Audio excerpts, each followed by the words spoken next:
तेरी कैद से मैं यूं ही रिहा नहीं हो रहा, मेरी जिंदगी तेरा हक अदा नहीं हो रहा। मेरा मौसमों से तो फिर गिला ही फजूल है, तुझे छू के भी मैं अगर हरा नहीं हो रहा।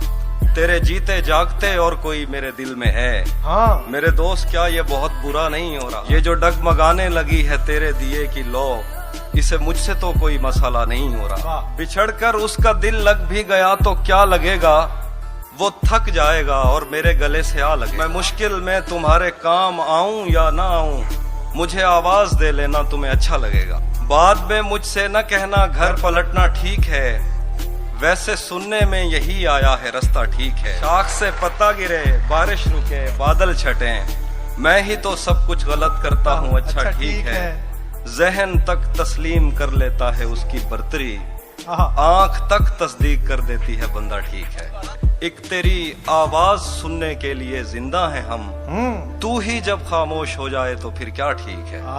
टूट भी जाऊं तो तेरा क्या है, रेत से पूछ आईना क्या है। फिर मेरे सामने उसी का जिक्र, आपके साथ मसला क्या है।